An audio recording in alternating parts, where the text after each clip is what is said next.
Hello, y'all. This is Kev, and as always, I'm asking you to please subscribe, hit that like button, and hit that notification bell, and we will go from there as far as this YouTube experience.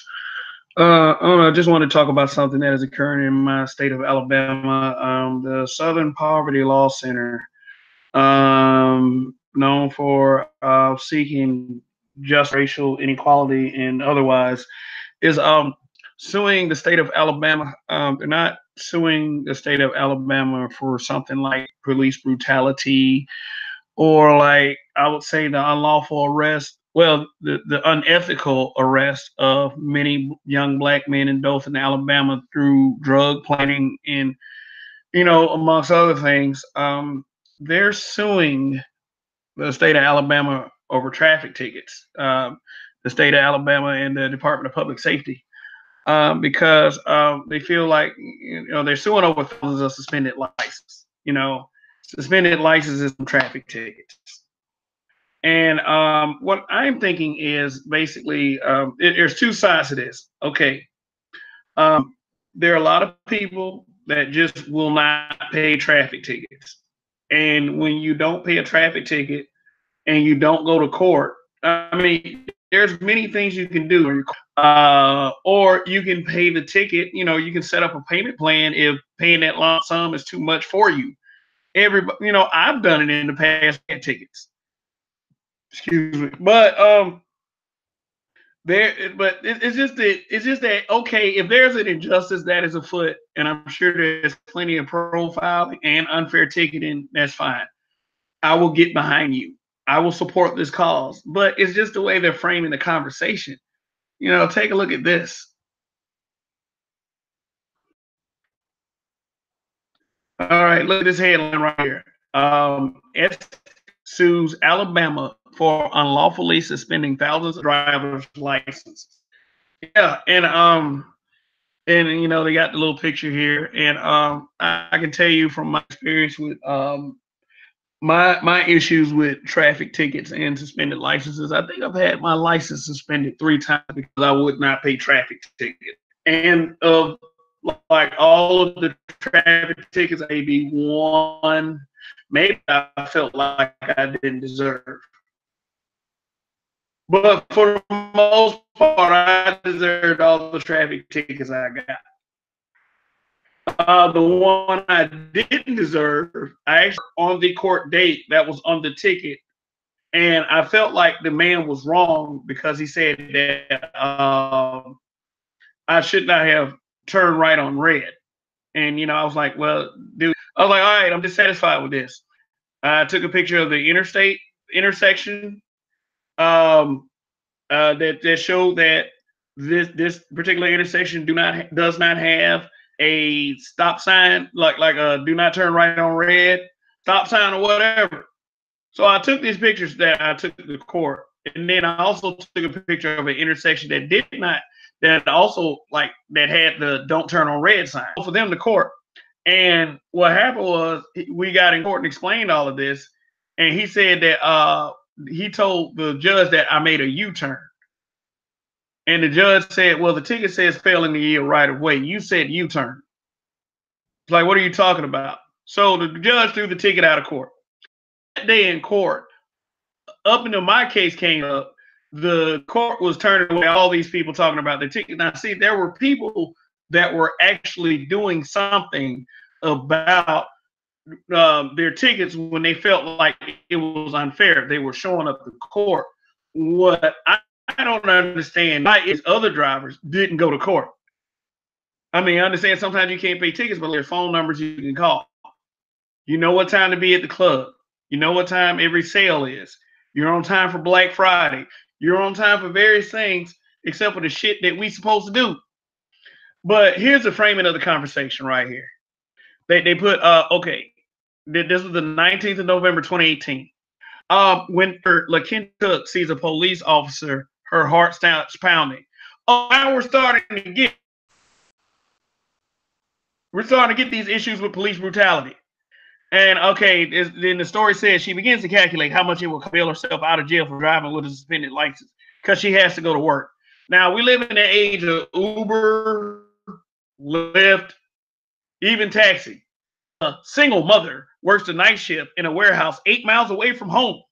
Yeah, now they're exploiting single mothers because, you know, they always drumming up sympathy with single mothers, which is, you know, okay, sometimes it's hard for single moms, but we're talking, but for the night before her shift ends. She spends all the money from her paychecks on rent, food, and otherwise supporting her 10-year-old son and elderly grandmother who live with her in Birmingham, Alabama. Now, why won't she just act right as a driver if she has all of that at stake? No, I'm just talking about priority, because when had to do, I thought about the people that I had to, you know, that I was with, my wife and child. I can't just sit there and roll around the streets, driving how I want to drive, act like cops, you know, doing what I'm not, you know, doing, like, just do the things you do. But, you know, there's another side to this. Like, there is a such thing as unfair profiling. And there's one thing I would say, if the Southern Poverty Law Center, if they should any issue, they should visit the fact that these police departments be putting up ticket quotas. A quota is basically a certain amount that you have to write. And they do it all over the damn. Just another way money out of the citizens, instead of stopping all this bullshit spending on shit like new stadiums and stuff. You know, some states do that. Yeah, and then, like, you know, just like it's kind of like, you know, Alabama does not have many toll roads like tourist states like Florida, because, you know, the toll roads and everything, they always just try to find out of it. There was this cop in Auburn that said that his police chief told him to profile black people and to give them tickets for any reason. Meet that quota any way you can. He released the information to the news, and they fired him for that. An injustice. Now, this cop was white. So I do understand that in the state of Alabama, there are traffic injustices. But I know some of y'all folks, y'all just didn't want to pay no damn tickets. Y'all just keep going out there just getting tickets and tickets. And I got from a reliable source that some of y'all got dozens of tickets. So there. It's like, just be careful out there on the road, because I'm sure that the profiling and the ticket quotas is why this is happening. But also because some of us just want to obey street traffic laws. We gotta go. We gotta road. Yeah, we gotta cut people off. We gotta run lights. We gotta do a little speed because I guess we're bad, whatever. Like, damn. We just need to make sure that we're obeying the law, and we have to know what's at stake when, you know, think you know. And, you know, I really wish that the Southern Poverty Law Center would pick something better to focus their time on than traffic tickets. Some of y'all just need to pay y'all damn tickets. And this is LaKendra. Cook cannot afford the $456 in traffic fines and court costs that got her license suspended in the first place. You know, they give you like 60 if you're having difficulties. Like they do. Sometimes they give you 30 days. But you have enough time to make a plan. She just didn't contact anybody and thought that it was just going to fly. But they cracking down on y'all, especially in Alabama. And here she, and I quote, driving on a suspended license makes me feel like a criminal, even though my life largely consists of going to work and caring for my family. Well, you know, everybody has challenges. But like if like I said before, any of the injustices that goes on, I'm for it. I'll get behind putting an end to those injustices. But just go ahead and admit, a lot of us we just don't like to pay tickets. We just don't. I know that three license suspensions, and hey, and then they even gave us an amnesty program, like back in 2011. It was it 2010 or 2011. It was one of those years.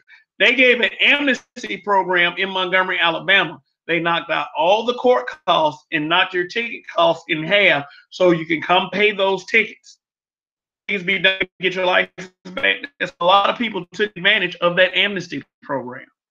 Some people went to jail too, but I had money in place when I went down there, and like I was one of the ones that took advantage of little offers like that, and time I was able to pay all those fines and those tickets, and then get my license back. Just doing the right thing, making sure my ass is covered.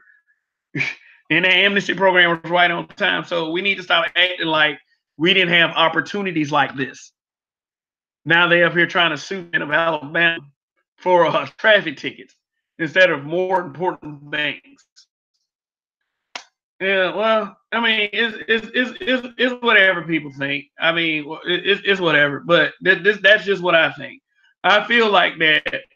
I feel like that they do give us the means of communication to do some stuff. Do things, do something about it instead of just letting it happen and then getting to this point right here. But the actual filing, the unfair quotas, overt racism. So it's a complex situation. So I guess justice for people with suspended licenses. I guess. I don't know. All right, guys. This is all I'm going to do on this. This is actually a video I did previously, but I'm doing it again. I did it again. Just wanted to get some points across, and just be responsible whatever happens. Make sure that before you pursue stuff like this, that you are doing the right thing initially. Because, like I said, I felt like I was slighted by a ticket. I went to court and I beat it. You can do that too. Your opportunities. Just want to make you aware of that. Just check the local laws in your state and just go from there. Or you can just have a valid driver's license. I mean, you need one to get in places, right? Yeah, that's what I'm thinking. Well, all right. As always, please subscribe, hit that like button, hit the notification bells, and I will talk to you guys later.